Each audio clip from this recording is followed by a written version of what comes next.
What does God expect from himself? Romans 8:20, 21. The expectation of God is the thing, dear one. Let's explore Monday. 8:20, 8:38 a.m. Now, we hang out among our Christian friends. We go to church. We even show up for Sunday school class. And there is this grand undercurrent of teaching that God expects things from us. Good morning, Pixie. Somehow we come away with the notion that God expects us to live decent, holy lives. And thus we spend all this time and energy examining our lives and the lives of our neighbors to see if they measure up, see if they and we, see if they and we, comma, to see if they and we measure up to what God expects. Thus we spend all this time and energy examining our lives and the lives of our neighbors to see if they and we measure up to what God expects. Such thinking keeps us from seeing God.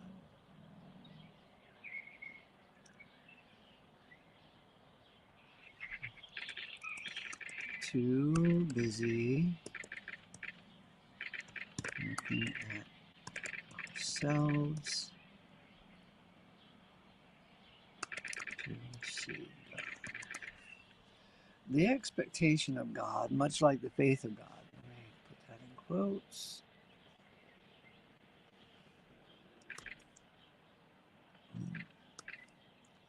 Much like the faith of God, the expectation of God, much like the faith of God, let's put that in bold.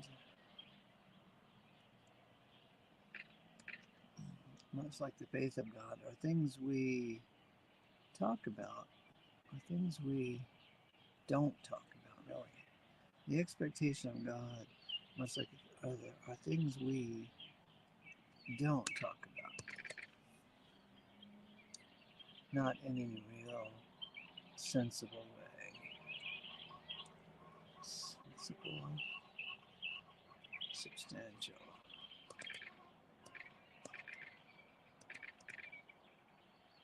Not in any real substantial way.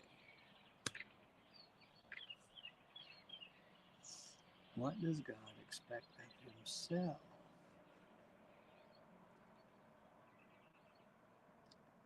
What does God believe is going to be the outcome of his creative and redemptive work? In our passage today, I think we can say, I should put the passage there.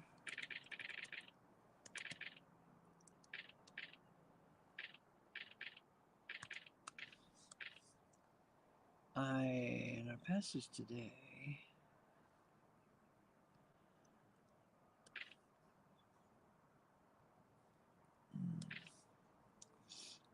today, I think we can say that God expects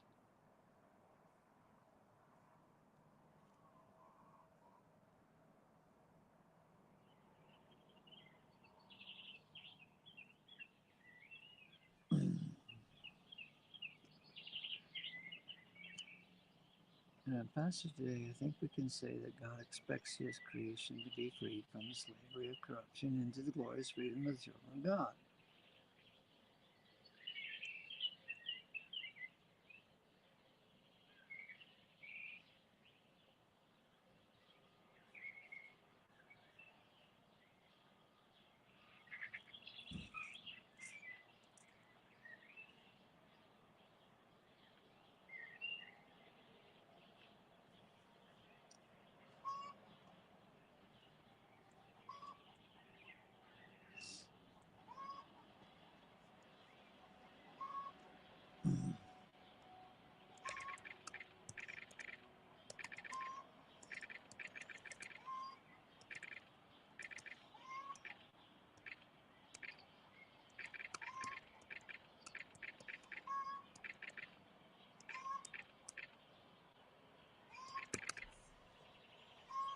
last two words of verse 20 are in expectation.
Give me a sound check.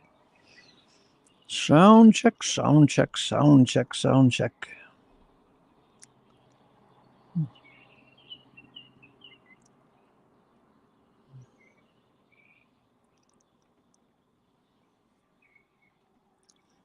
SOUND, sound. CHECK, check. Sound check.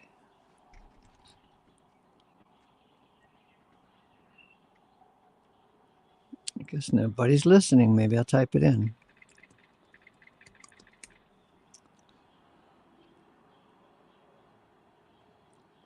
Good morning, Deborah. Good morning, Lawrence. Good morning, San Francisco Bible Club boy. Good morning, Chris. Good morning, Foy.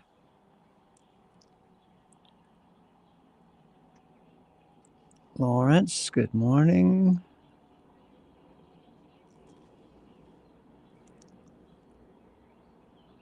We can hear you. Get on with the show.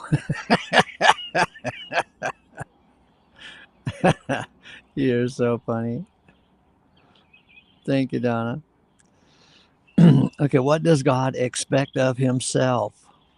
Romans 8, 20 and 21. What does God expect of himself? What a sweet little question. The expectation of God is a thing, dear one. Let's explore. Monday morning. Oh, by the way, feel free to come in and we can chat about things. Monday morning, October 7th, harvest time 2024. I started this at 8:38 a.m. and now it's 10:16 here in the Salt Lake Valley. Romans 8, 20 and 21. Check it out. Tape your socks to your feet so they don't fly out the door. For to vanity was the creation subjected not voluntarily, but because of him who subjects it in expectation that the creation itself also shall be freed from the slavery of corruption into the glorious freedom of the children of God. Okay, Monty Burns, let me know that you can hear this because I want you to hear it, right? This is Romans 8, 20 and 21. It seems to be written just for you. For to vanity was the creation subjected, not voluntarily, but because of him who subjects it, in expectation that the creation itself also shall be freed from the slavery of corruption into the glorious freedom of the children of God. Man, this is a beautiful and powerful passage of Scripture designed to encourage belief in God. Now, we hang out among our Christian friends. We go to church. We even show up for Sunday school class. And there's this grand undercurrent of teaching that God expects things from us. Somehow we come away with the notion that God expects us to live decent, holy lives. And thus we spend all this time and energy examining our lives and the lives of our neighbors to see if they and we measure up to what God expects. Quote unquote, what God expects. Such thinking keeps us from seeing God. We're too busy looking at ourselves to see God.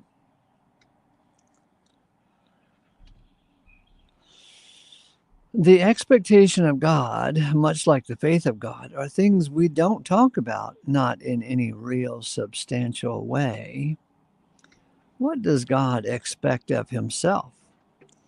What does God believe is going to be the outcome of his creative and redemptive work? In our passage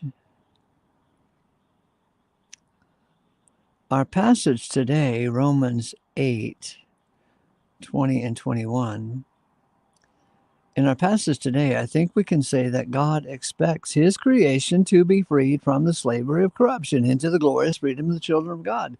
The last two words of verse 20 are in expectation.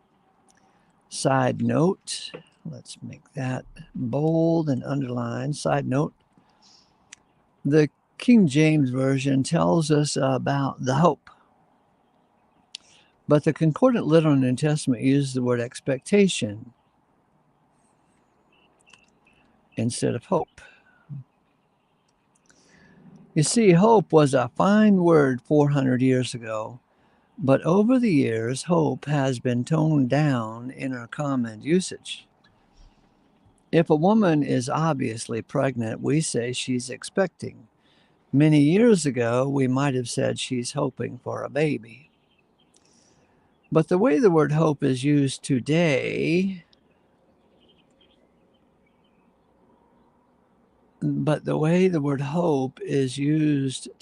comes with a twinge of doubt about the matter.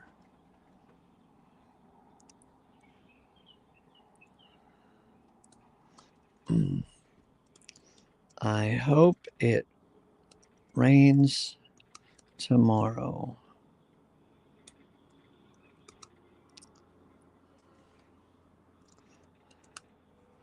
I hope it rains tomorrow, etc. Not so with the word expectation.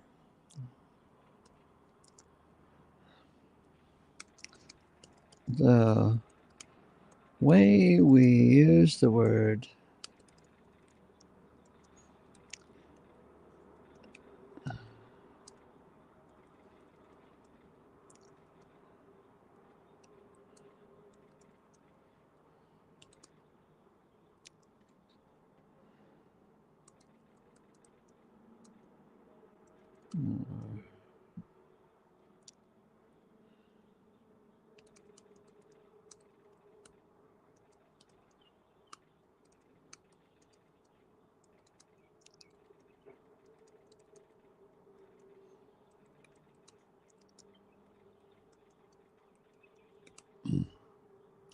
okay, let's start over. Side note, the King James talks about the hope, but the Concordant Literal New Testament used the word expectation instead of hope. You see, hope was a fine word 400 years ago, but over the years, hope has been toned down in our common usage. If a woman is obviously pregnant, we say she's expecting. Many years ago, we might have said she's hoping for a baby. But the way the word hope is used today comes with a twinge of doubt about the matter. I hope it rains tomorrow, etc.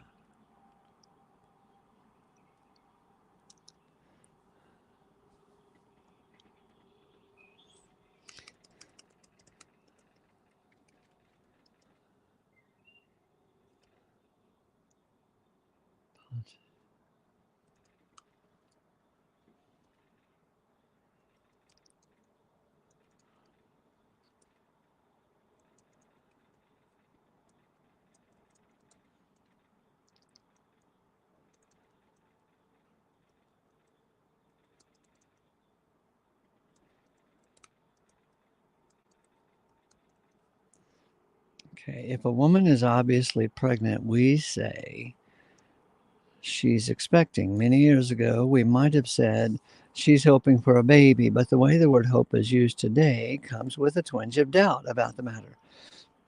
I hope it rains tomorrow, etc. And that politician ran for office on a platform of hope and change, and nothing changed.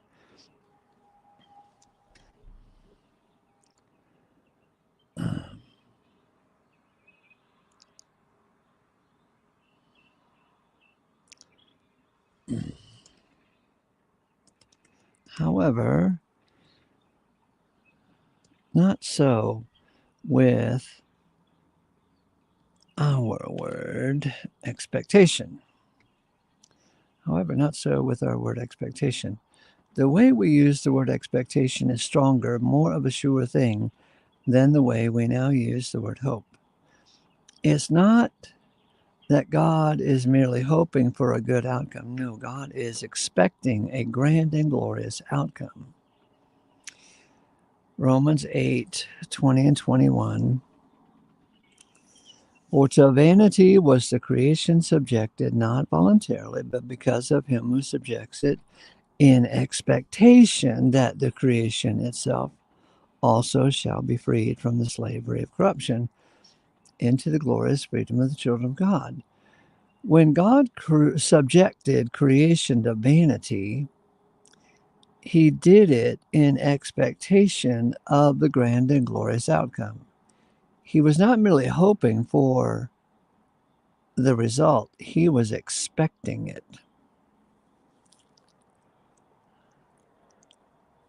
God is expecting creation to be freed from the slavery of corruption, and what an expectation it is. Now, why would God expect that? It's not like we can free ourselves from the slavery of corruption. We are ever so dependent on God for everything, even this. Also note, God must have some insight into things that we don't have. God must have faith in his own operation.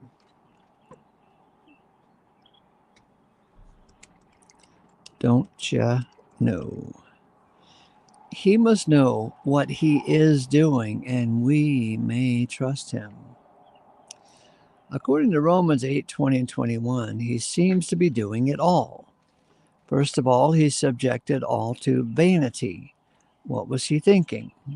Isn't vanity wrong somehow? And yet he subjected creation to vanity. Creation did not subject itself to vanity, not according to this passage. For to vanity was the creation subjected, not voluntarily, but because of him who subjects it, in expectation that the creation itself also shall be freed from the slavery of corruption into the glorious freedom of the children of God. Creation was subjected to vanity because of him. Creation was subjected to vanity because of him. How cool is that? Because of him is a very satisfying phrase. We love the word because. The typical Christian teaching that God expects us to live holy lives, etc., totally blinds us to this passage about God's expectation of himself. The first part of the passage is provable. Yes, creation has a more than healthy acquaintance with vanity. Who could deny that?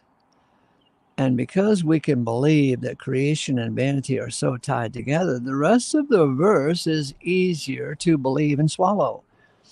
Creation did not subject itself to vanity. God did it. And he did it with purpose. He did it with purpose. He expects and knows the outcome and the goal. He knows that he himself will lead creation out of the slavery of corruption and into something called the glorious freedom of the children of God. So, in this passage, we go from creation to children of God. Quite a journey of discovery and experience. And since this is the work of God to make it all happen, we may expect what God expects, that the creation shall be freed. For to vanity was the creation subjected, not voluntarily, but because of him who subjects it, in expectation that the creation itself also shall be freed from the slavery of corruption into the glorious freedom of the children of God. If we pay attention, we can see Paul's use of this word expectation running deep throughout his letters. Check it out. Ephesians 1:18, the eyes of your heart having been enlightened for you to perceive what is the expectation of his calling and what the riches of the glory of the enjoyment of his allotment among the saints.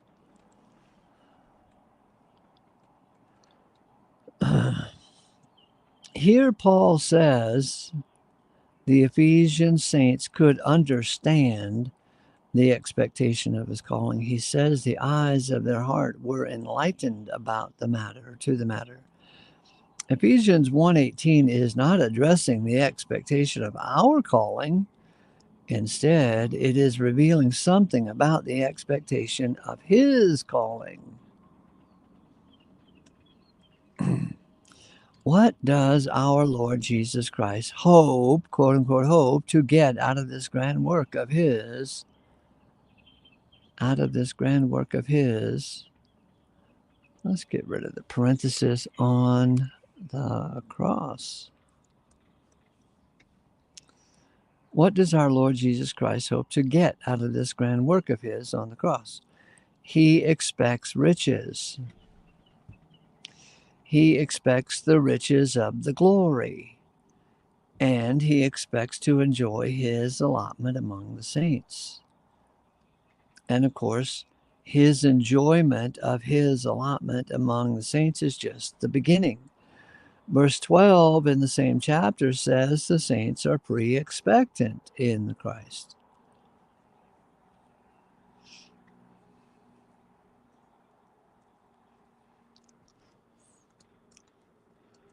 Same word with the prefix pre.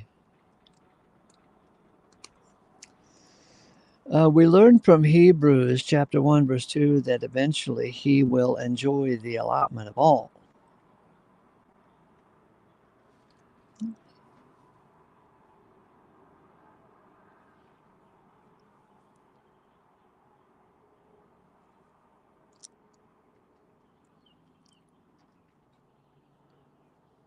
That he will enjoy the allotment of all.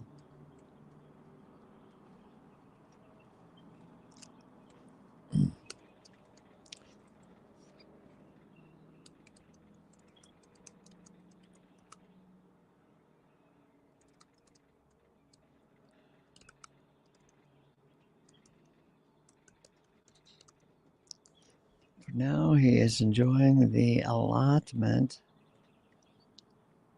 He is now enjoying his allotment among the saints, or yep, among the saints.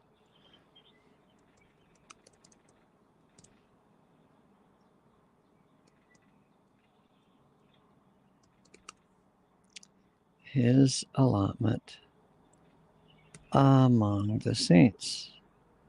Okay, hang on. Let's see if that makes sense. As a unified field theory. Oh, God.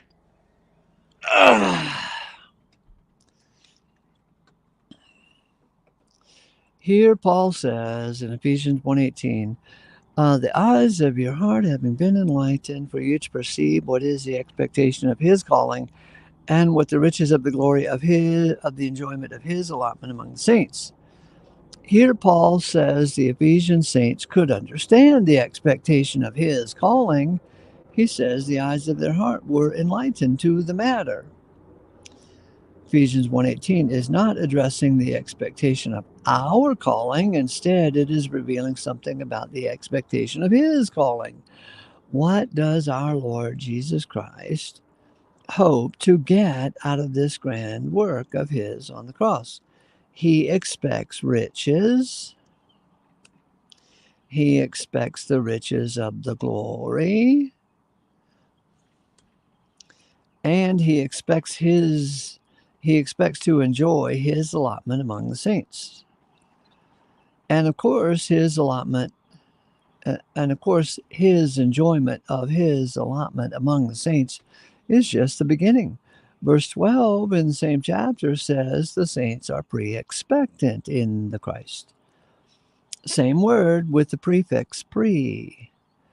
We learn from Hebrews 1:2 that eventually he will enjoy the allotment of all, but for now he is enjoying his allotment among the saints. Hebrews 1:2, in the last of these days, God speaks to us in a Son, whom he appoints the enjoyer of the allotment of all, through whom he also makes the eons. He's got to start somewhere. God starts and ends in Christ. Then next, he brings in us as pre-expectant in the Christ. Finally, he expects to free creation from the slavery of corruption into the glorious freedom of the children of God. What does God expect? He expects a wonderful outcome to all his efforts. His work in Christ's cross will be the ultimate vehicle for the blessings for one and all. And even God will be blessed by Christ's work on the cross.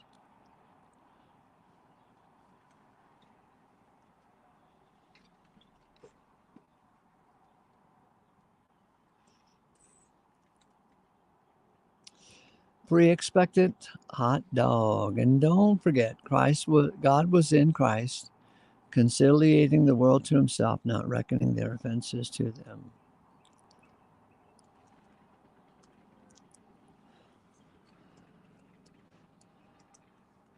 May God's expectation be our expectation.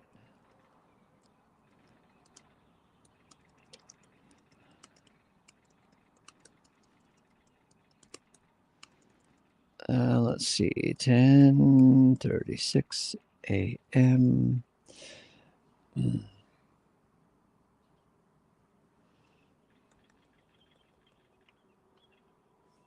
Oh, bother. There we go.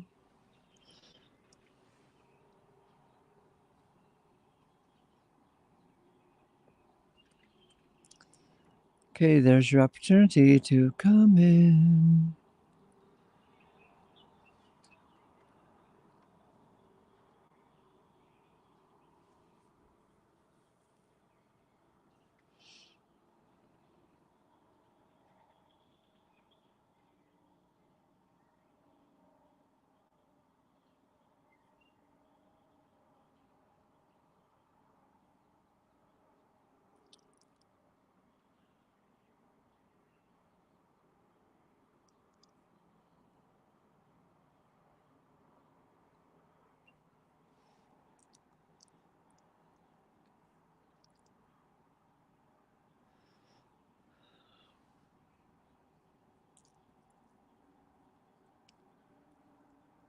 What does God expect from himself? Should it be of or from? What does God expect of himself?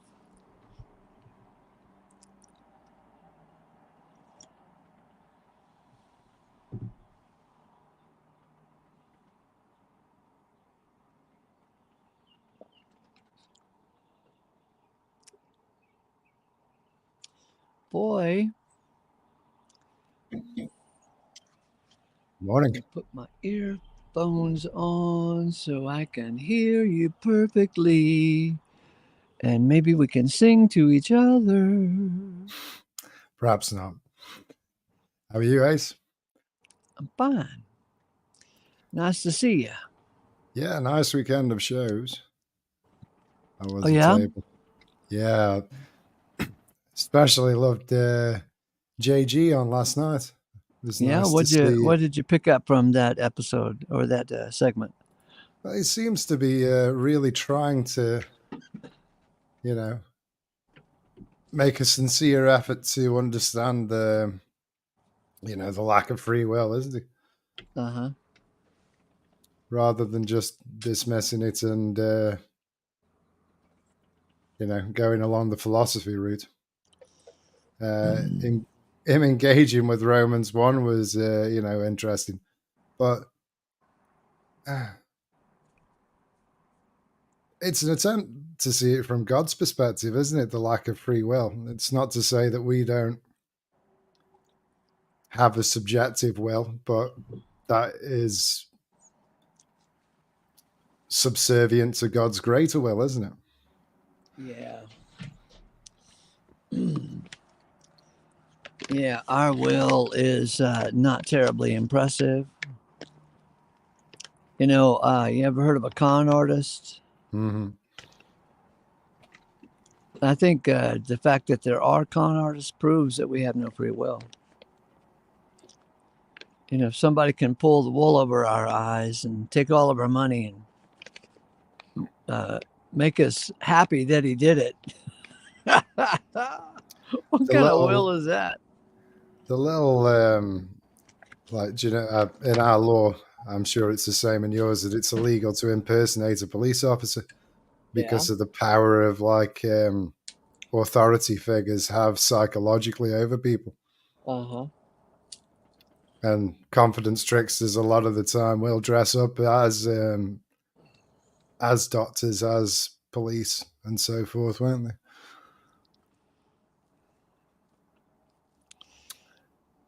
All them verses were good that PC did for you. Was that the Saturday show? Yeah. All them anti-free will verses, they're amazing. I need to go back and make notes on all of that. Do I have your email address? No, I'll put it in the private chat. Okay. I'll send you a copy of it all.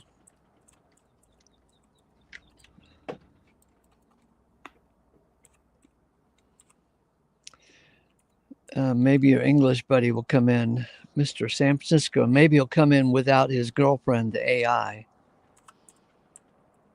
Okay, so Monty says, for the Lord loves the just and will not forsake his faithful ones. Wrongdoers will be completely destroyed, the offspring of the wicked. Well, ain't that just sweet there, Monty Burns? Doesn't it just thrill your heart?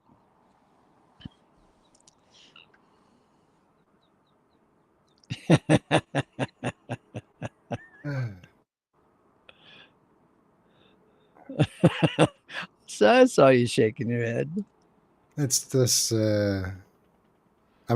Christ was destroyed, wasn't he? Yeah. Obviously, that wasn't permanent.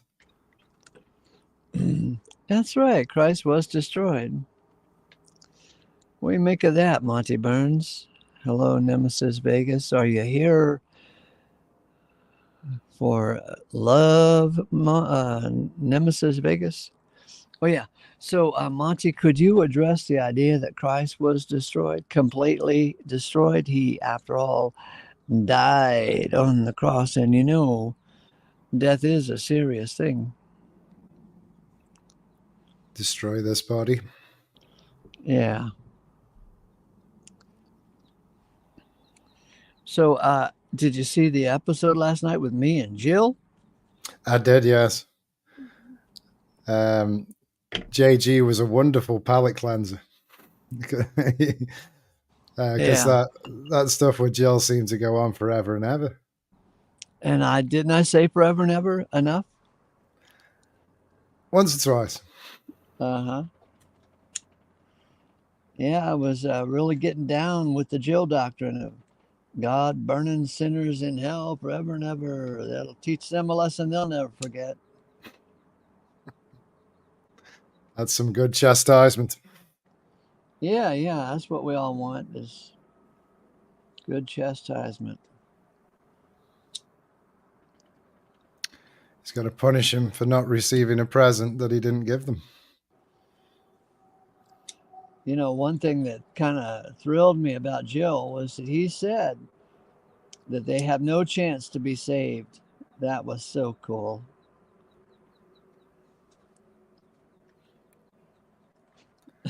I'm having technical difficulties. Sinners have no chance to be saved, according to Jill.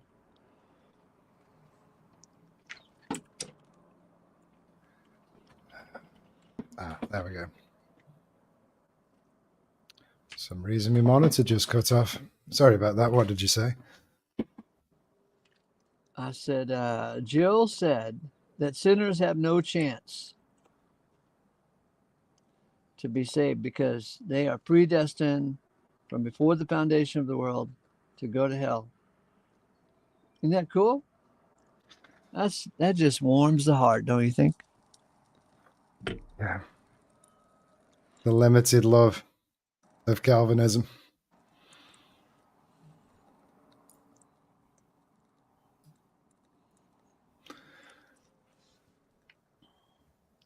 Can you address Monty's question here? I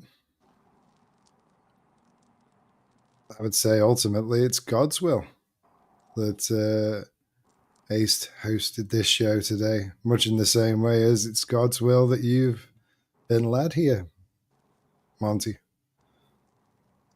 Monty, do you believe that God prepares good works for you to walk in? Because if he prepares good things for you, then does he not also prepare bad things for you? Wow. To lead you to repentance? How can he control the good and not the bad? Okay, Monty, here's my response. So Paul says to have a pattern of sound words. And since he never uses the word free will, and neither does any other writer in the New Testament, we should probably be hesitant to use the phrase free will, right?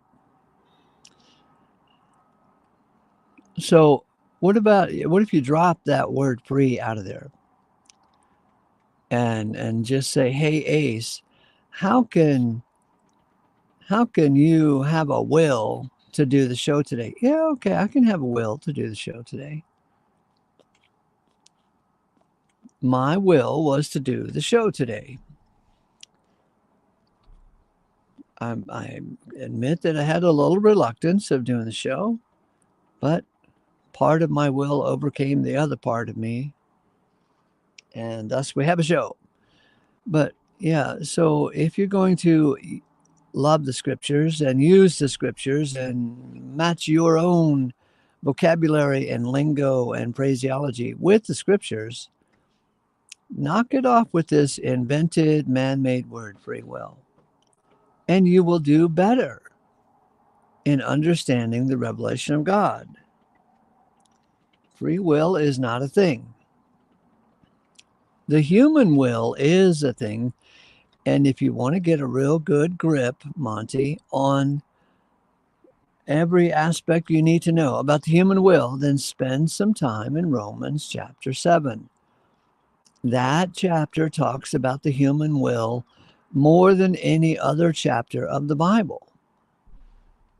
And you spend time with Romans chapter 7, I don't think you'll ever want to talk about human free will again, because you will see from the pen of Paul that our will is in conflict with the Spirit of God, and it's going to be that way.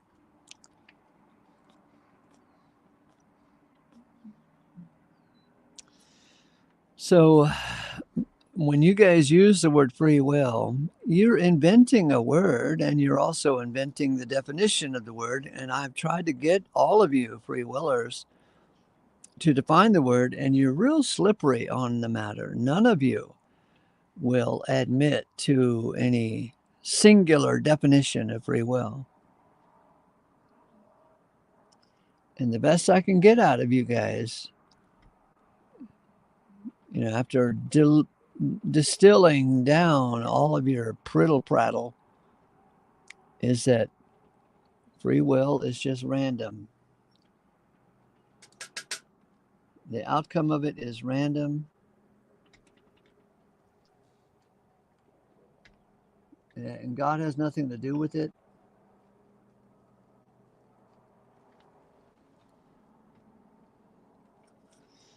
I don't care if you use the word free will around here, but why do you want me to use the word free will? It's like God threw creation against the wall and he's seeing what sticks. Yeah.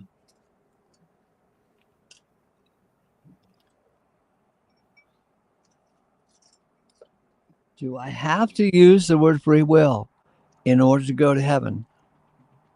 Huh?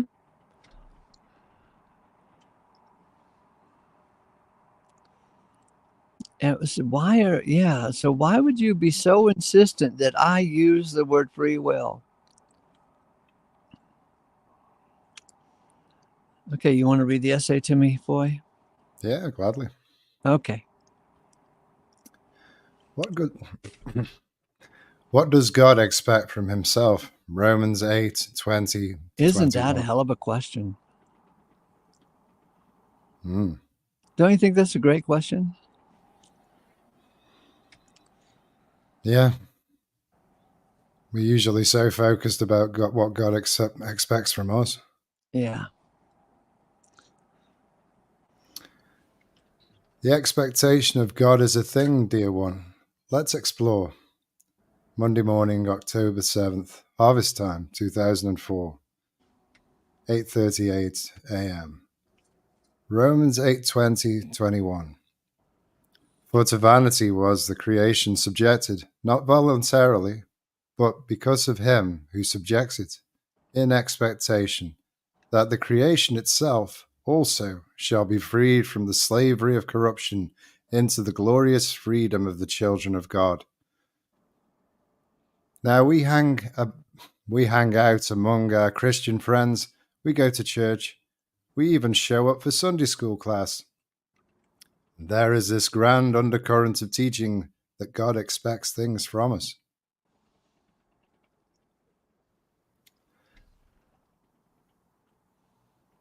Somehow we come away with the notion that God expects us to live decent, holy lives. And thus we spend all this time and energy examining our lives and the lives of our neighbors to see if they and we measure up to what God expects. Such thinking keeps us from seeing God. We're too busy looking at ourselves to see God. The expectation of God, much like the faith of God, are things we don't talk about, not in any real, substantial way. What does God expect of himself? What does God believe is going to be the outcome of his creative and redemptive work? In our passage today, Romans 8:20-21, I think we can say that God expects his creation to be freed from the slavery of corruption into the glorious freedom of the children of God. The last two words of verse 20 are in expectation. Side note, the KJV talks about the hope, but the Concordant Literal New Testament uses the word expectation instead of hope. You see, hope was a fine word 400 years ago, but over the years, hope has been toned down in our common usage. If a woman is obviously pregnant, we say she's expecting. Many years ago, we might have said she's hoping for a baby. But the way the word hope is used,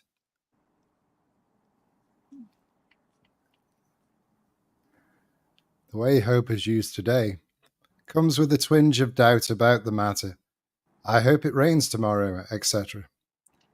And that politician ran for office on a platform of hope and change, and nothing changed. You know, when you were reading that through, I thought of that, the Obama poster with yeah. Things did change. However, not so with our word expectation. The way we use the word expectation is stronger, more of a sure thing than the way we now use the word hope. It's not that God is merely hoping for a good outcome. No, God is expecting a grand and glorious outcome. Romans 8:20-21. For to vanity was the creation subjected, not voluntarily, but because of him who subjects it in expectation, that the creation itself also shall be freed from the slavery of corruption into the glorious freedom of the children of God. When God subjected creation to vanity, he did it in expectation of the grand and glorious outcome. He was not merely hoping for the result, he was expecting it. God is expecting creation to be freed from the slavery of corruption. And what an expectation it is. Now, why would God expect that? It's not like we can free ourselves from the slavery of corruption. We are ever so dependent on God for everything, even this. Also note, God must have had some insight into things that we don't have. Is that a question? Oh, yeah, you're right. Thank you for that. I was confused on how to phrase it. God must have faith in his own operation, don't you know? He must know what he is doing, and we may trust him. And according to Romans 8:20-21, he seems to be doing it all. First of all, he subjected all creation to vanity. What was he thinking? Isn't vanity wrong somehow? And yet he subjected creation to vanity. Creation did not subject itself to vanity, not according to this passage. For to vanity was the creation subjected, not voluntarily, but because of him who subjects it in expectation, that the creation itself also shall be freed from the slavery of corruption into the glorious freedom of the children of God. Creation was subjected to vanity because of him. How cool is that? Because of him is a very satisfying phrase. We love the word because. The typical Christian teaching that God expects us to live holy lives, etc., totally blinds us to this passage about God's expectation of himself. The first part of the passage is provable. Yes, creation has a more than healthy acquaintance with vanity. Who could deny that? And because we can believe that creation and vanity are so tied together, the rest of the verse is easier to believe and swallow. Creation did not subject itself to vanity. God did it. And he did it with purpose. He expects and knows the outcome and the goal. He knows that he himself will lead creation out of the slavery of corruption and into something called the glorious freedom of the children of God. So in this passage, we go from creation to children of God. Quite the journey of discovery and experience. And since this is the work of God to make it all happen, we may expect that what God expects, that the creation shall be freed. Romans 8:20-21. For to vanity was the creation subjected, not voluntarily, but because of him who subjects it, in expectation that the creation itself also shall be freed from the slavery of corruption into the glorious freedom of the children of God. If we pay attention, we can see Paul's use of this word expectation running deep throughout his letters. Check this out. Ephesians 1:18, the eyes of your heart having been enlightened, for you to perceive what is the expectation of his calling, and what the riches of the glory of the enjoyment of his allotment among the saints. Here Paul says the Ephesian saints could understand the expectation of his calling. He says the eyes of their hearts were enlightened to the matter. Ephesians 1:18 is not addressing the expectation of our calling. Instead, it is revealing something about the expectation of his calling. What does our Lord Jesus Christ hope to get out of this grand work of his on the cross? He expects riches. He expects the riches of the glory. And he expects to enjoy his allotment among the saints. Isn't this lovely? It's brilliant. And of course, his enjoyment of his allotment among the saints is just the beginning. Verse 12 in the same chapter says the saints are pre-expectant in the Christ. The same word with the prefix pre. we learn from Hebrews 1:2 that eventually he will enjoy the allotment of all. But for now, he is enjoying his allotment among the saints. Hebrews 1:2. In the last of these days, God speaks to us in a Son, whom he appoints enjoyer of the allotment of all, through whom he also makes the eons. He's got to start somewhere. God starts and ends in Christ. Then next, he brings us all in as pre-expectant in the Christ. Finally, he expects to free creation from the slavery of corruption into the glorious freedom of the children of God. What does God expect? God expects a wonderful outcome to all his efforts. His work in Christ's cross will be the ultimate vehicle of blessing for one and all. And even God will be blessed by Christ's work on the cross. Oh, now that's a thought. Isn't it? Uh-huh. Ephesians 1:12, that we should be for the Lord of his glory, who are pre-expectant in the Christ. Pre-expectant, hot dog.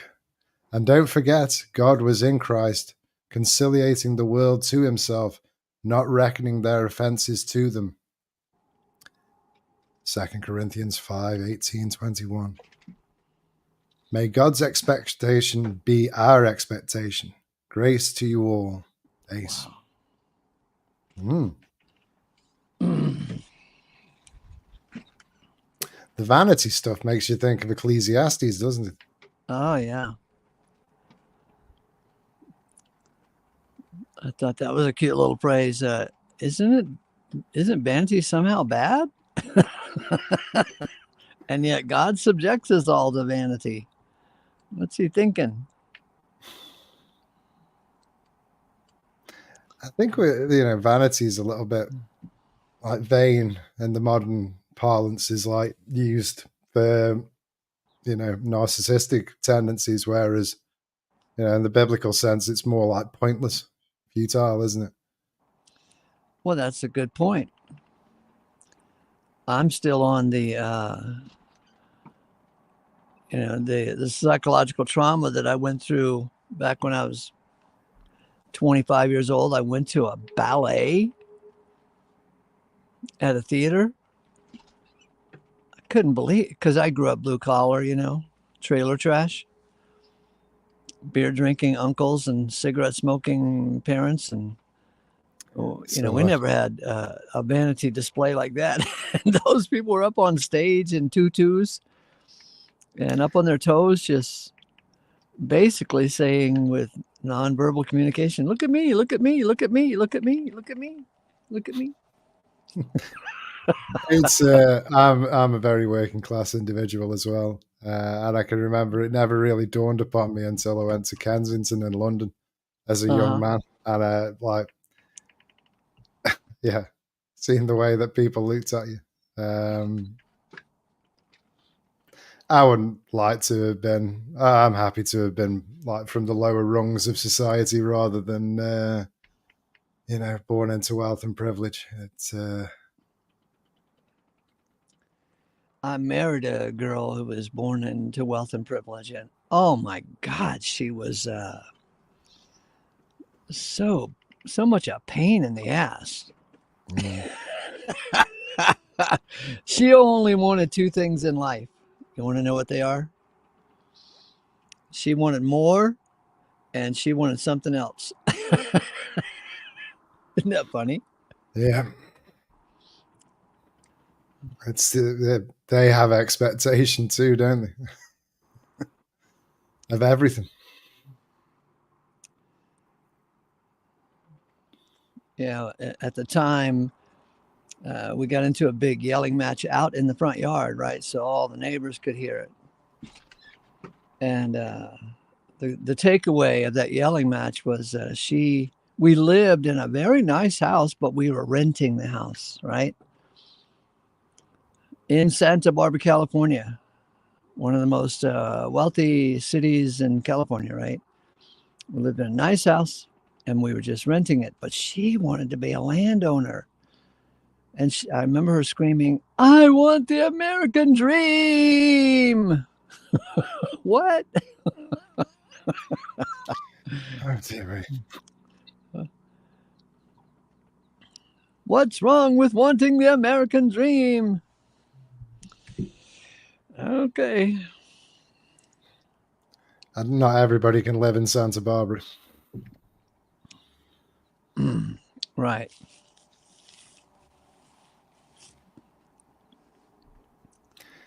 It's bizarre though with California, isn't it? It really has been like the change to it. I mean, I've only seen it in media, like, but I've always thought that it's kind of got a paradise on earth thing going, hasn't it? And you clearly like living there. When were you in there? 60s, 70s, was that? Yeah. Must be bloody unrecognizable now.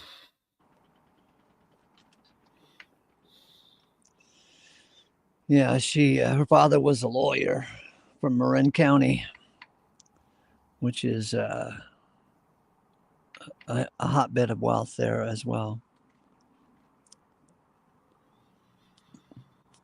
Mm.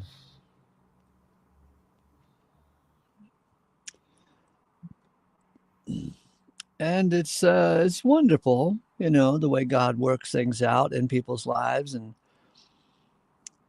especially when you look over the fence and see some super wealthy person, and this and this and this and this goes wrong in their lives, and they end up broke just like you. Yeah.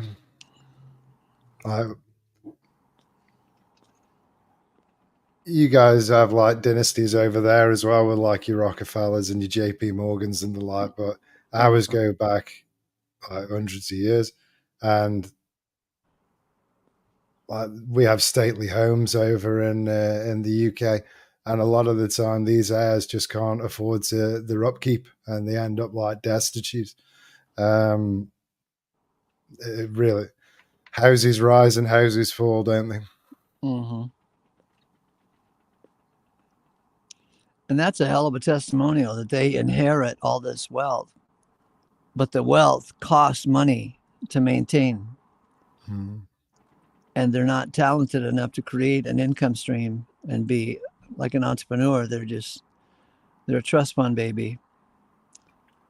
They want everything taken care of for them. It's generational wealth, isn't it? So, yeah, it's dependent on parents passing down, being prudent and educating the children. So, if they're not up to it, then it'll get flitted away, won't it?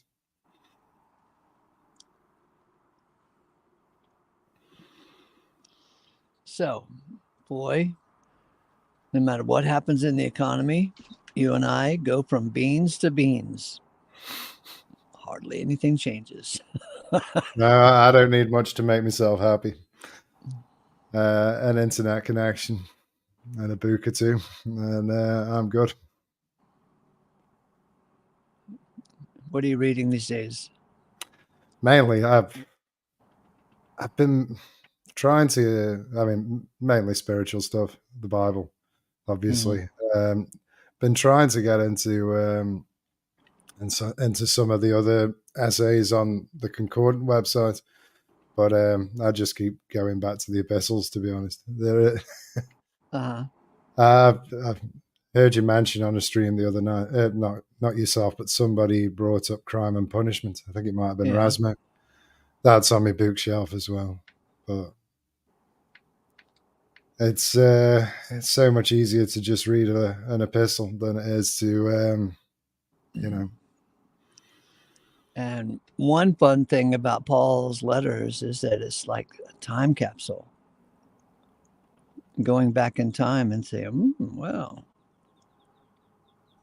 and some things never change. No, I mean, I've only been reading the Bible. I've read it as a child, the New Testament. It always had a certain, fascination over me.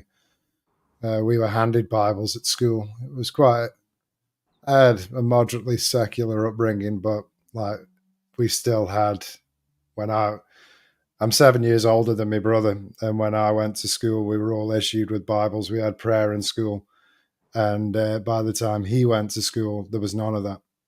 So in the interval, they stamped all that out in the 80s. But hey, but yeah, I had a little red Gideon New Testament that I read quite a lot as a child. Always reading the edgy stuff. Nobody, drawn to Revelation, obviously. Like cringe. What's this Mark of the Beast they keep going on about? But yeah, it didn't dawn on me for ages that the letters were the late after the 4 accounts and Acts that they were letters. And I'm saying this is like lower high school age, like just barely out of kindergarten that I was reading it. Mm. But I was never really offended by God.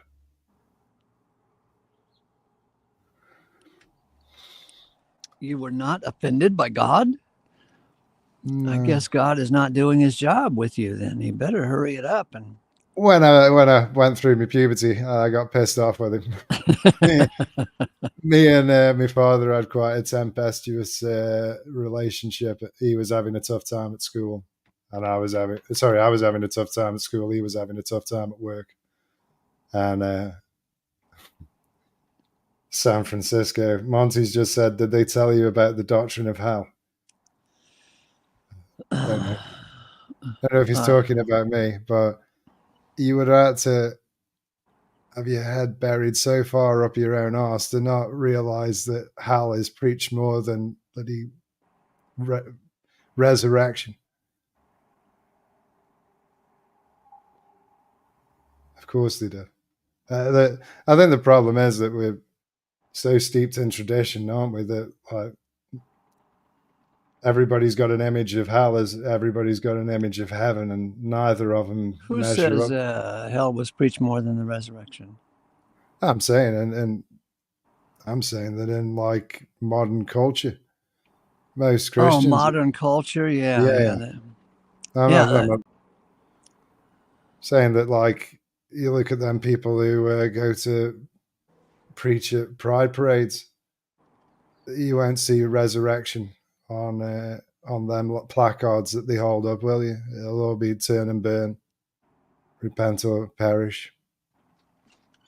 The reconciliation is very, very fringe message, isn't it? Mm-hmm. But we all have this kind of cultural inheritance, don't we? I mean, if you did a survey with people on the street, get them to describe heaven, then I'll be sat on a cloud with a harp. Do you want to give Monty Burns a run for his money on the doctrine of hell? You'd have to. What do you mean by hell? Gehenna, the grave, or Tartarus?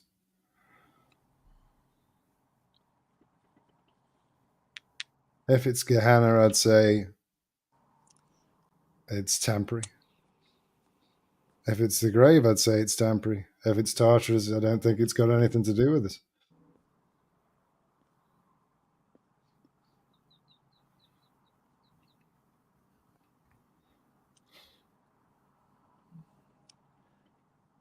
So, Monty, tell us about the doctrine of God saving us all from hell.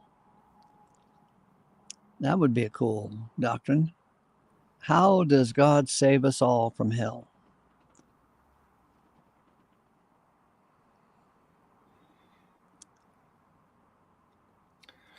Oh, how about this one, Monty Burns? King David, supposedly one of the saints, right? One of the heroes of the Bible, said, if I go to hell, you are there with me. Tell us about the doctrine of hell. This is Bible, right?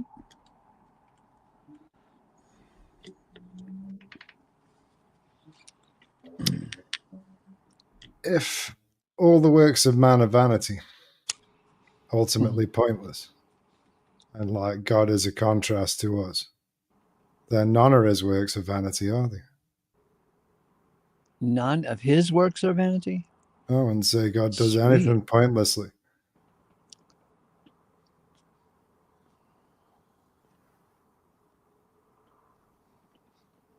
I wouldn't say he's vain. No, that's a very interesting thought, that man's works are vanity, but God's works are not vanity.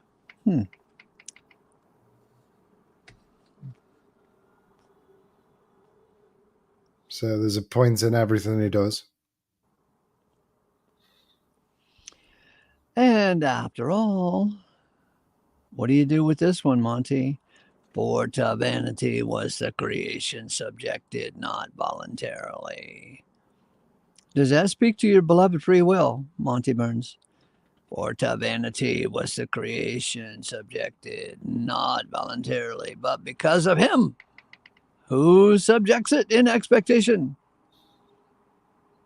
What about that doctrine, Monty? Can you give us a rundown on that doctrine? Feel free to come in, Monty, and anybody else who wants to come in. You know, the placer and subjector with the Greek and the Hebrew. Does that come out of a concordance, or is that like cross-reference with other writings? Say that again. You know, I've heard the teaching on how like in like the theos Yeah. is the placer, Yeah. and it is Adonai who's the subjector. I In think the Hebrew. so. Yeah. What are the sources for that? Well, I can't clearly speak to the Hebrew because I don't mess with that much. But since the Concordant Boys made a concordance before they ever made the translation, it by making a concordance of the word theos, you also see the word the. And it obviously, you pick one word to represent the one Greek word.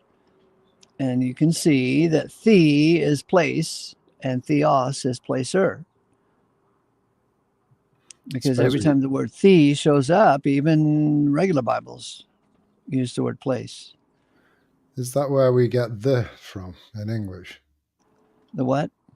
You know, the THE. The. Yeah, maybe so. Like a loose, because it's usually like to single out an article, isn't it? Mm-hmm. So I'm guessing the same idea came about in the Hebrew. That I like God as a subjector. it makes perfect sense, since he's going to subject all under his feet, including Christ will be subjected to God.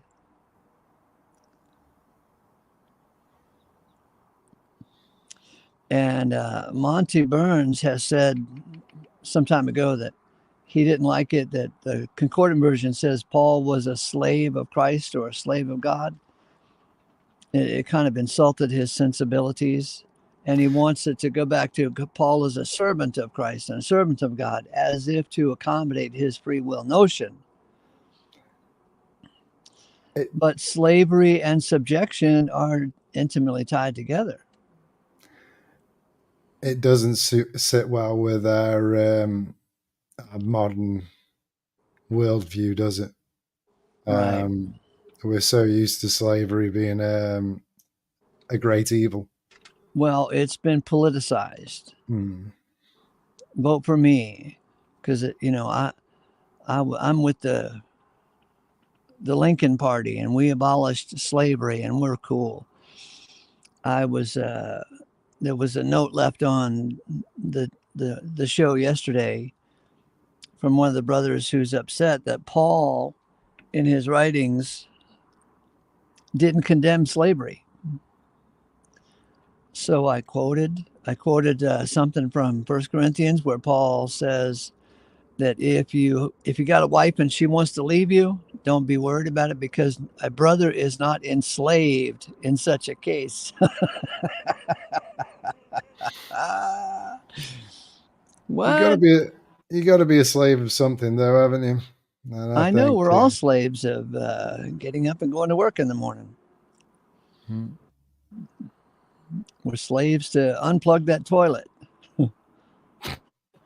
yeah, if it's all jammed up.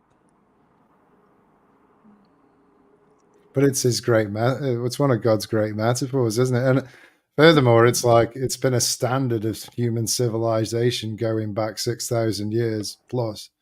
And you know That, what? It's still that, going on to this day. yeah, but like it's only the last 200 years that a bunch of Christians got together and thought it'd be a good thing to stop it. Uh, and like you say, it's going on.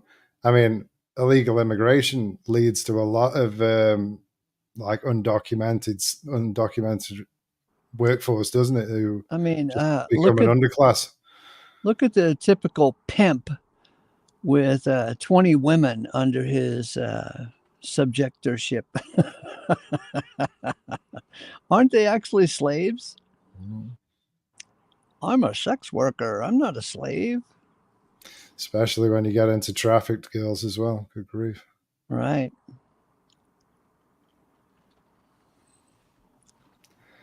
Yeah, slave and servant are pretty much What's the interchangeable. difference?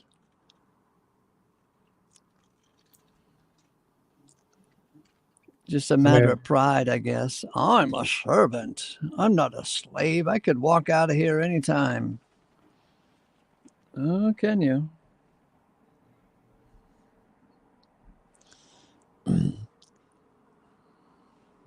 So it is interesting that that just the concept of slavery has been politicized and used as browbeating browbeating voting machines. We're against slavery. Vote for us, and you won't be a slave anymore. you have these specific groups, though, don't you, that point to historical injustices as as a reason for preferential treatment going forward. Even though like the but it only goes back so far. I mean, as an Englishman, I'm not really that upset that the French came over and conquered us in 1066. But weirdly, there seems to be a statute of limitations that isn't universally agreed upon. The French conquered England. The Norman King William the Conqueror in 1066. That was the last time we were conquered. Prior to that, obviously, we had the Vikings coming over. So, and now you've been conquered by the London bankers. Oh, good grief. Yeah, they creep in slowly. I mean, you could argue it goes back to the goldsmiths way before the Rothschilds. But the money changers are always going to be there, aren't they? It's not really worth getting upset about them. It's all a big racket.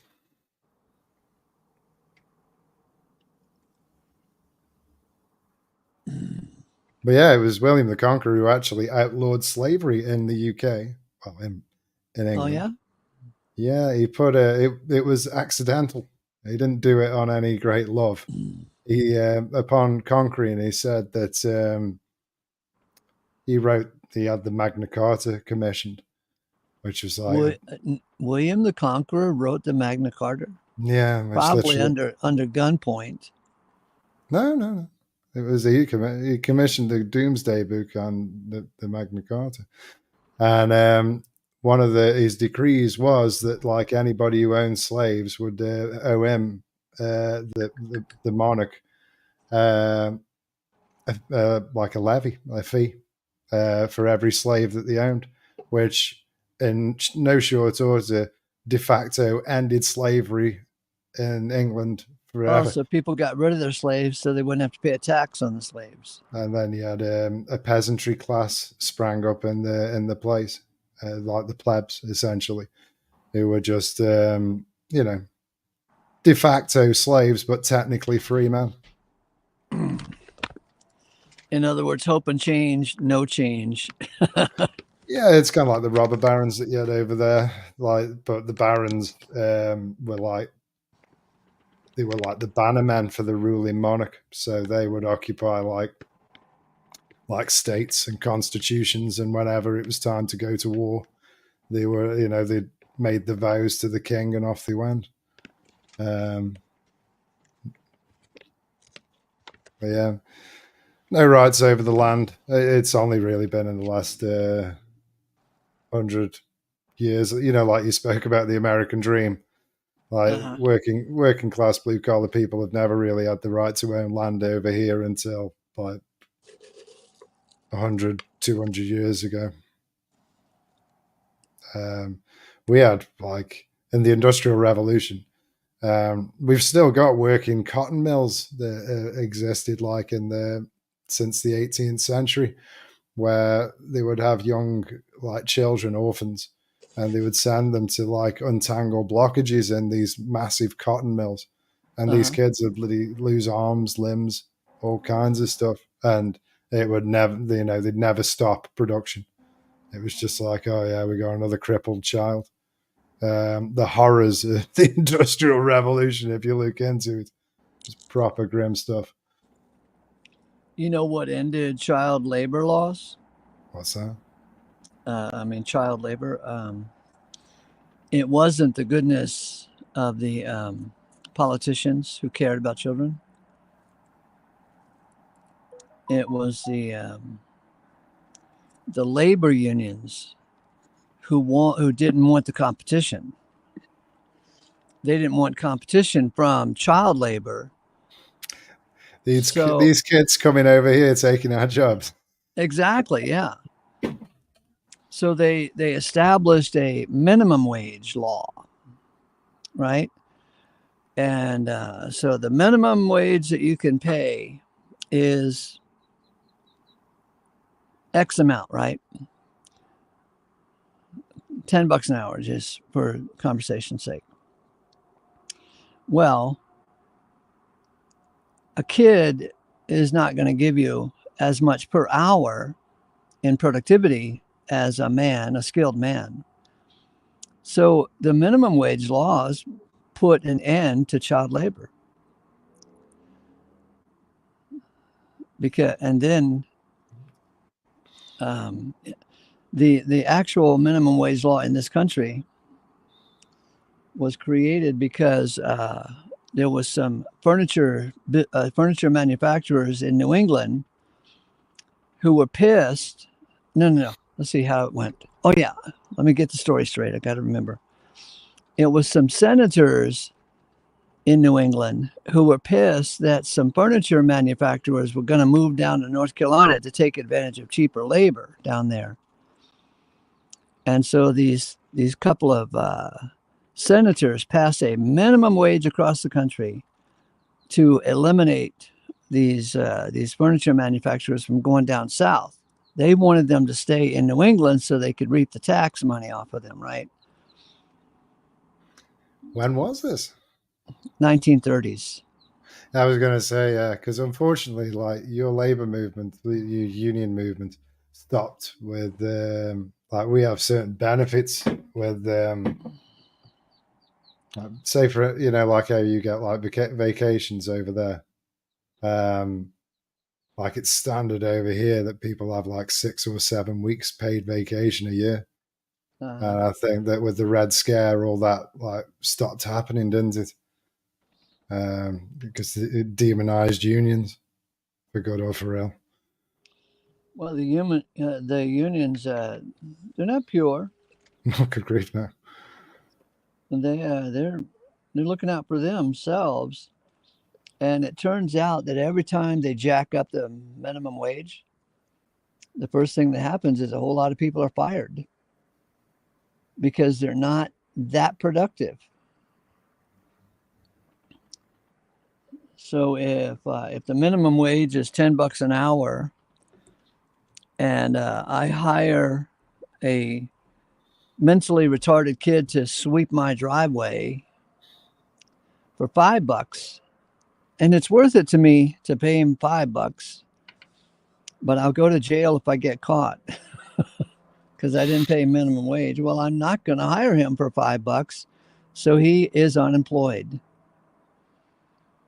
because he's too stupid to do anything else than just sweep my driveway. He's mentally ill, right?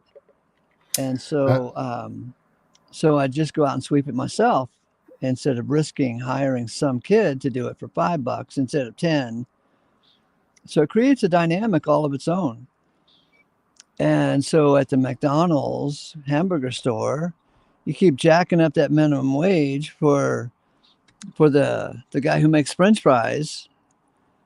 So now you got to pay him $25 an hour. Well, sooner or later, it becomes cheaper to buy a French fry cooking machine than to have a French fry cook, because the machine doesn't complain, doesn't want benefits, doesn't want dental. You see it with the self-scan checkouts, don't you? Yes, in yes. Supermarkets.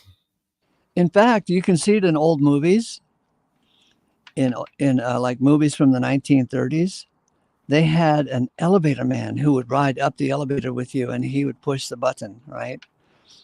But as soon as the minimum wage went up too much, screw it. They put in a panel so you push your own button. They're not going to hire an elevator man to push the button for you because they got to pay him too much money because of the damn minimum wage law. So it creates its own dynamic. So every time the minimum wage goes up, a whole lot of people get fired until they can raise the price of French fries to cover the minimum wage. And it takes a while for that to cycle through. And before you know it, not only do you have to pay the French fry cook, now you got to pay him $25 an hour, but his boss is not going to work for less than 25. His boss wants $50 an hour. And then the regional manager wants $100 an hour. So everything's, you pay jack up the minimum wage, and you automatically jacking up everybody's wage. We have this thing, like they always politicize the nurses' pay in this country.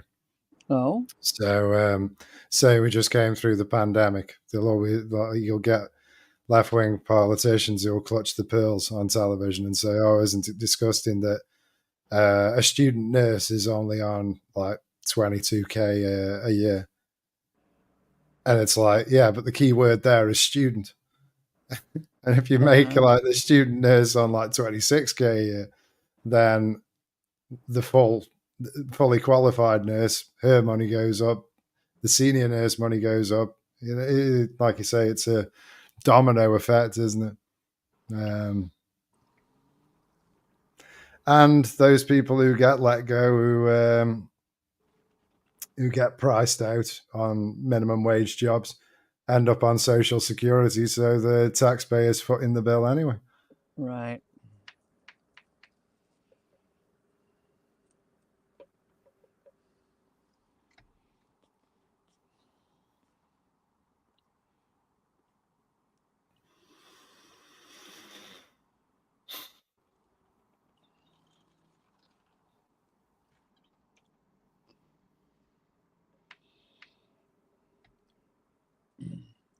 I went to a coffee shop many years ago, and sitting down having coffee, and the guy at the table, he was a leader in the labor union. I forgot what labor union, railroad workers or something, but oh yeah, he was all for the labor union, and he was all for jacking up minimum wage. And I explained to him that if you got a French fry cook and you jack up the minimum wage too much, you're going to eliminate his job, and you're going to buy a French fry cook machine. Anyway, talking to him, it was a pain in the ass. He didn't want to hear anything except how glorious it was to be a part of the labor union. It's a religion, though, isn't it, for socialists? They are true believers in that. It's like a utopian dream that they have, isn't it? That like, if we stomp out all the fat cats, then all of a sudden we'll have peace and harmony and a brotherhood of man. And back during the Carter administration, President Carter and his gang, they established a wealth tax. So it was a tax on yachts and expensive cars like Mercedes Benz, right? Overnight. So the price of yachts went up and Mercedes Benz. But what he didn't realize, the Department of Unintended Consequences stepped in, and when the rich stopped buying yachts, then the yacht repairman got fired, and the yacht insurance man got fired because no one's buying yachts, you can't insure them, and the yacht. I mean, it just was a trickle thing that affected many industries concerning yachts and expensive cars. And they quickly reversed that wealth tax. You get another instances, don't you? Oh yeah, we're going to be real tough on the billionaires. Okay, so the most well-heeled people with the most options, you're going to get tough on them. They're just going to leave your country. It's or they'll stop working. Yeah, and when they stop working, everyone suffers. Mm.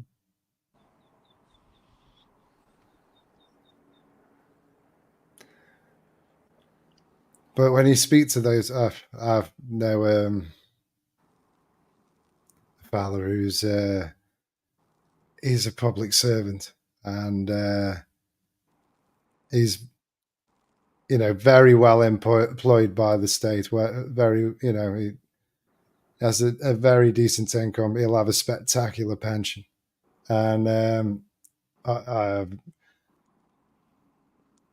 I've given up on politics since, but I used to engage him in arguments when I've got together, and these people, they can be well compensated by the state, still hold to socialist views, and it's like, the amount of wealth that I've got, that's okay. But anybody who's got more wealth than me, that's bang out of order. Uh-huh. And there was a fella over here he was the deputy prime minister for Tony Blair, and his name was John Prescott, and he was nicknamed Two Jaguars, because he had two Jaguar cars. And he was this union man who had enriched himself through a career, and he lived in a very posh house, and but still, in public interviews, I'm championing the cause of the little guy, and it's like, you've just become that which if I was to hop in a time machine and drag your idealistic self as you were just starting off down this path, pop him out and show him what you would become, you'd be disgusted with yourself. But over time and in degrees, the callous to it, aren't they? Not that I think it matters much, but you know what I mean. It's the hypocrisy, really.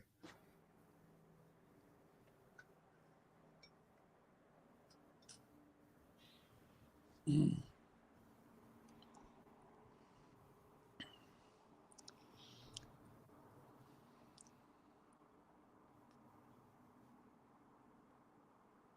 It was very hot on the whole remaining in the EU thing when we had Brexit.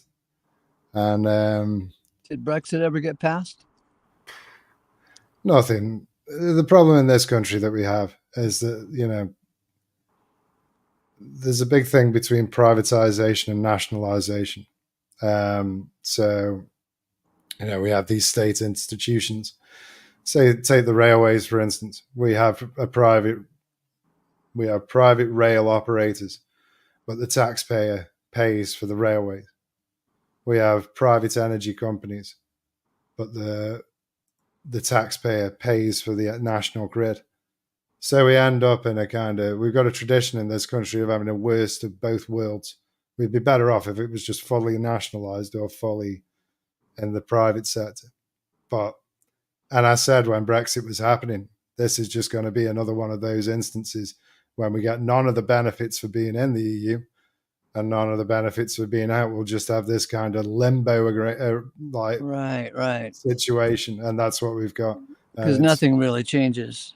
nothing changes, and we won't reap the benefits of either extreme. We'll just be lukewarm, and it's the way it's come to pass. But they tried to defame people who were for Brexit and make out like that it was this, oh, you're only voting Brexit because you're racist and you hate foreigners. And it's like such a bloody straw man and mischaracterization of it. It was about self-determination and having elected officials that we could hold accountable. Not that that works out for us. Not that it ever works out, but in principle, that was the reason. But, you know, I think it probably woke a fair few people up as to the futility of the political system. Yeah, those laws, they sound good on the surface, but you scratch them and they go, oh yeah, this bleeds too.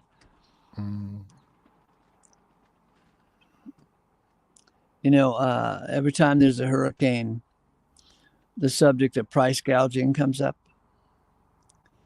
And most people don't know the importance of price gouging and why you should be allowed to price gouge. Have you ever thought about this? No.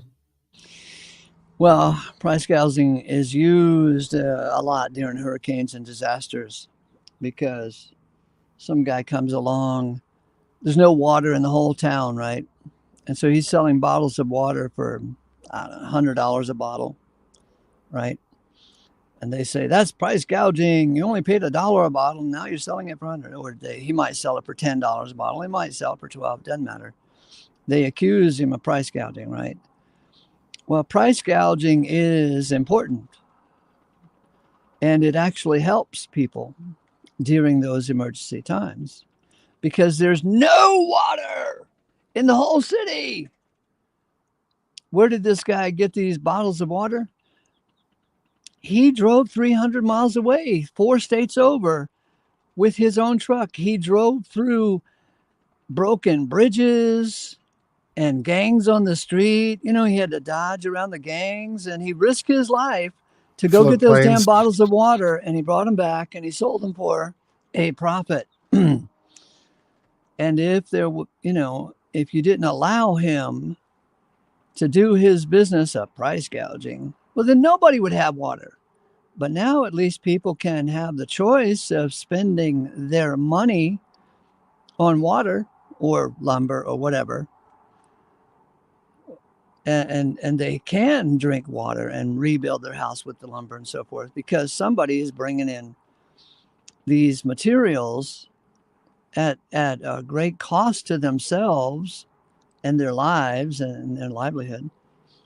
And let's say that let's say you have a hurricane in Miami and it wipes out a bunch of houses and you need to build lumber. You need building lumber, right? Mm. And nobody's got any in the nearby towns. So they call up Washington State, 3,000 miles away. Hey, you got any lumber? And the guy in Washington State says, well, I could sell it downtown in my own town for $10 a foot with no risk to me. But if you want me to ship it all the way to you through broken bridges, dangerous tunnels, gangs, well, it's going to cost you $100 a foot. And the guy says, I'm not paying $100 a foot. He says, okay, I'll just sell it to my local area with no risk, no trouble. So if you want the damn lumber, pay the price. But if he sells it to you at $100 a foot and he can go to jail for selling it at a price gouging price, well, of course, he's not going to sell it. He's going to say, I don't have any, and hang up the phone. I mean, obviously, in our country, it's a bit different because our country's the size of one of your states. So, and we don't experience the same kind of weather conditions. Like, I think we have had one hurricane in this country in the past 30 years. And it would probably not even like they wouldn't bat an eyelid to it would have been like a lesser one, let's say, that you guys have on the regular.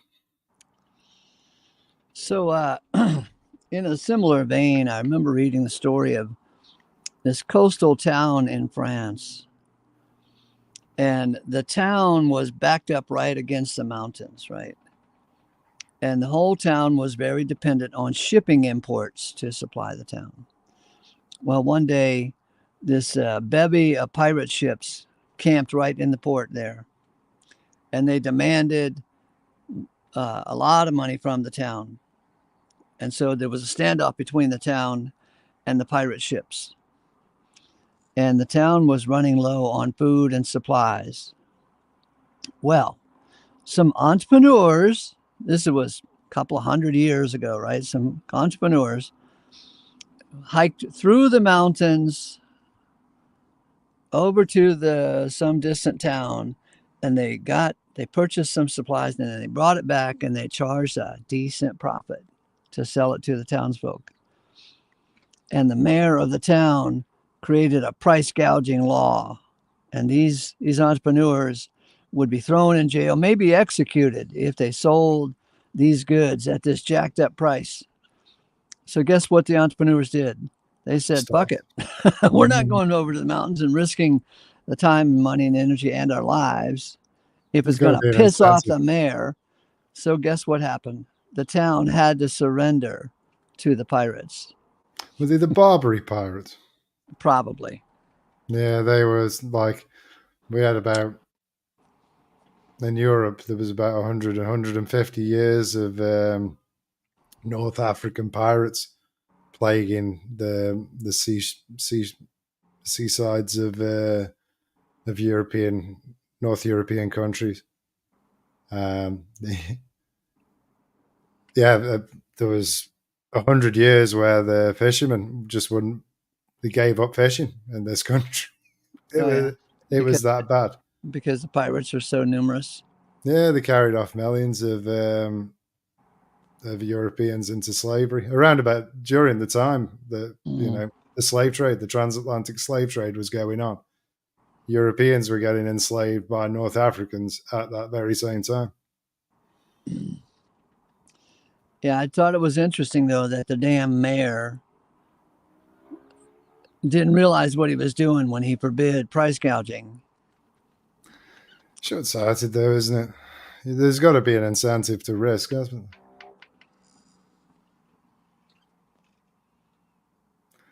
there? Oh, San Fran's bitching about the UK weather. That is a bit of a national. We are weather obsessed in this country. It's like, Really? oh yeah, we'll say hello, and then what about this weather? It's because it's always so changeable and so dreary for the most part. We do have summers though. He is from I think he's from Lancashire, aren't you? Yeah.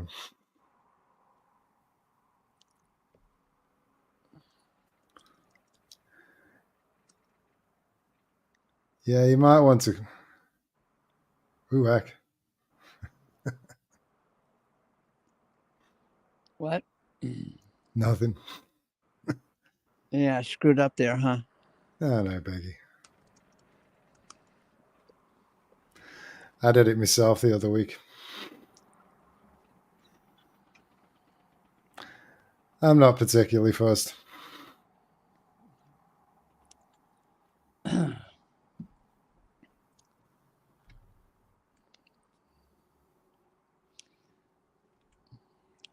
We're not going to allow price gouging in our town. Well, then starve to death. Do you think though that like the big oil companies take advantage of like anytime something's in the news, they will practically double the prices, and then there's like a creep back down, isn't there? It's like we'll double, but then drop it by 70%. And any time that there is any, if you were to look at it on a graph, it would be going up like pretty consistently. But so is everything else, I suppose. Mm-hmm.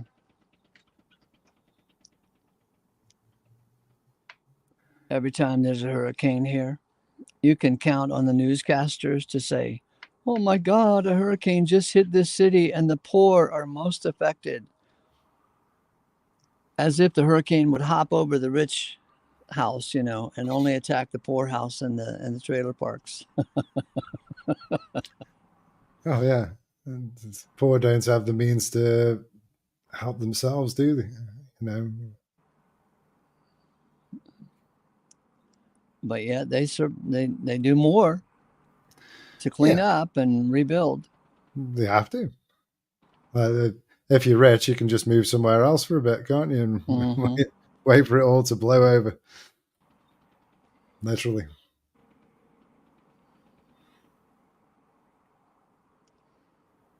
Whereabouts get the most hurricanes then? Like you have what states is that? From Virginia all the way to Florida, Really? and some in the Gulf. So that means some Texas Gulf towns and Louisiana. Alabama Gulf towns.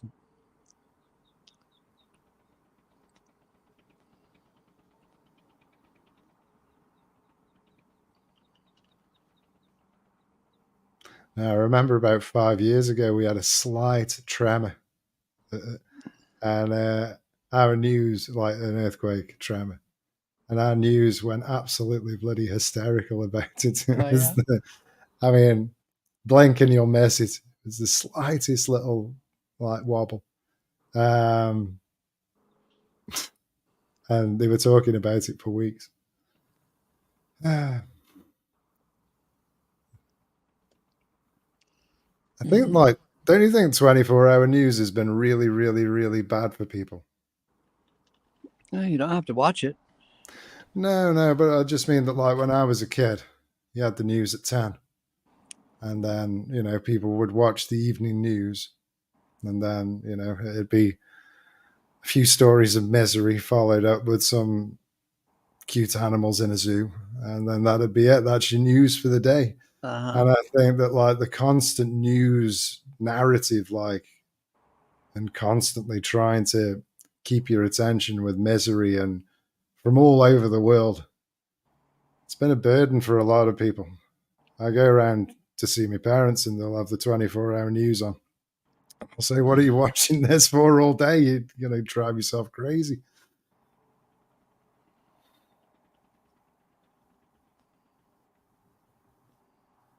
No. I think that just reading a newspaper or, just getting your news through the internet is a better way to go.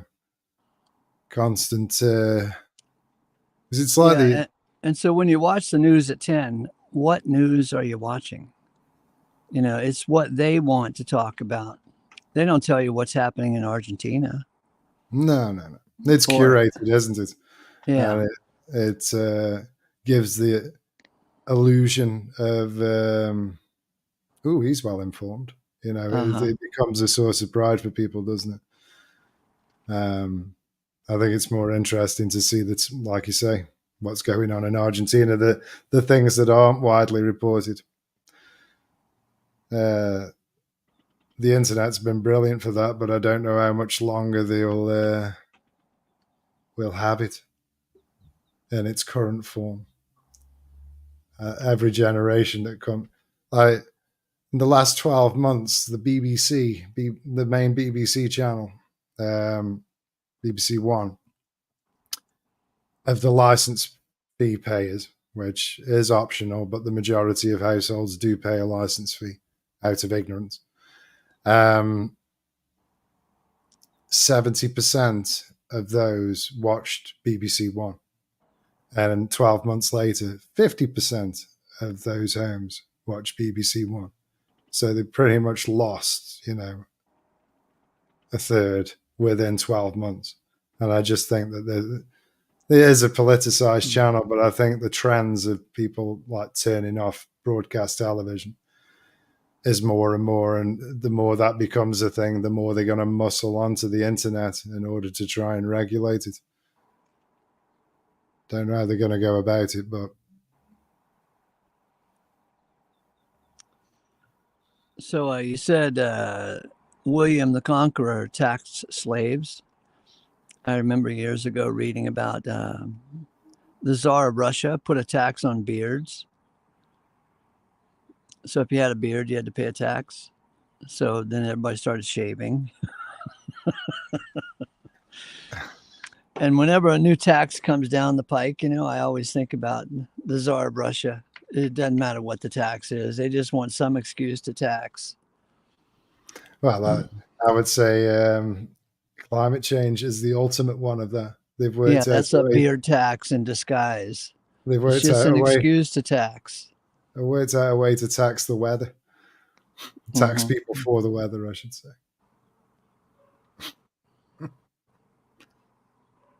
Yeah. The rebranding of global warming to climate change is very sneaky, isn't it? Because you can, like, global warming, you could say, well, it's getting no warmer. I bought all these shorts and Hawaiian shirts. And so climate change, then they can blame anything on climate change, can't they? Mhm.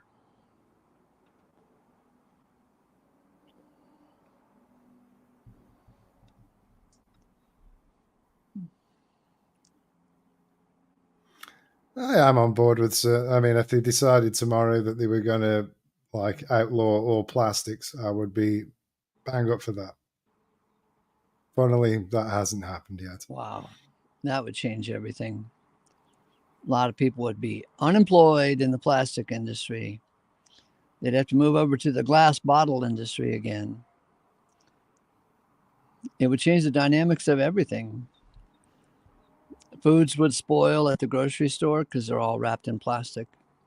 I would have to come up with alternative. I mean, you could have like laminated cardboard, couldn't you? Storage for foods. It couldn't happen overnight, but I'm just saying it would be nice to. I would like personally to go back to a glass and tin based. I'm quite nostalgic for those years, and I don't think plastics in a food is particularly good for us. Mm-hmm. But yeah, it's more that I'm pointing it out that they are quite hypocritical with it, and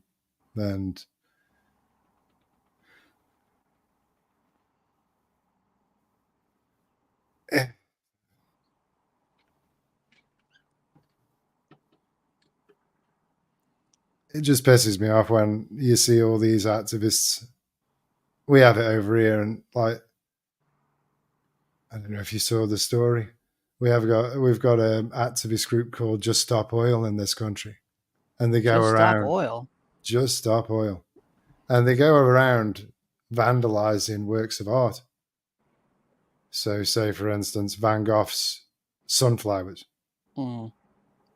They went into the gallery that it was being displayed, and threw bright orange paint all over it. I got a doorbell. I'll be right back. Yeah, no worries. Take over. I'll describe this news story as best I can. But yes, these climate activists went into this art gallery and threw a load of lurid paint over a masterpiece of Van Gogh's, protesting it for being painted with oil paint. Oil paint isn't made with crude oil, but this wasn't something that they considered. And I just find the whole thing a little bit cringe.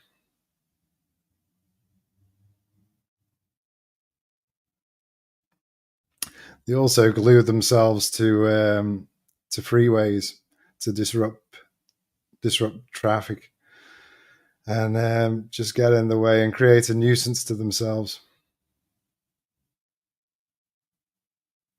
And if you do any research into Greenpeace and the WWF, you'll find that oil men were behind the foundation of those activist groups. Sorry, just waffling onto the camera. I was saying, like, Just Stop Oil. as well as vandalizing works of art and disrupting sporting events, they also glued themselves to freeways to get in the way of traffic. The main reason that they went after Van Gogh sunflowers is because it was painted with oil paint, not realizing that it's not the same kind of oil that we get from the Middle East. Yeah, it's linseed oil or something. Yeah. So, but you were right. These guys, these leftists, are basically, it's a cult of religion. They don't think, they don't do their homework. They just listen to the surface level. Knee-jerk reaction. Yeah, knee-jerk reaction. Yeah. Yeah, if we got rid of oil, how would they even get to the protest? They drove there, right? I remember there's been a few things in this country, like electric vehicles. Jeremy Clarkson once had this, like, on one of his shows, pointed out like the damage that the batteries in an electric car has already done to the environment by the time you drive it off for its first mile off the forecourt. It's probably done the damage that a diesel or petrol engine would have done after 50,000 miles at 0 miles, just because of all the cadmium and like horrible mining that they have to do to get the minerals. In this country, we've got like fields of offshore wind farms, like propellers that are put out in the English Channel, and we buy them from China, ship them around the world to us. They're manufactured in China using using coal-powered power stations. You've got all the freight to bring them around here. Right. It's a silk hat on a pig, ultimately. And the margins. I mean, we've got lots of natural gas over here, which is pretty clean. And yet we want to show, oh look, we're not harming the environment. Look at all the renewable energy that we're using. When they freeze up in the winter, they send helicopters out with flamethrowers to defrost them. It's just madness. How is that? Carbon neutral. Oh, there goes that's wind turbine Thorin squad on their fleet of helicopters with their flamethrowers. What the fuck?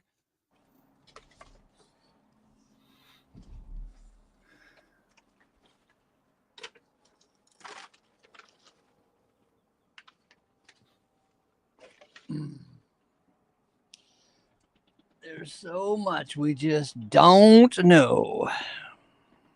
No.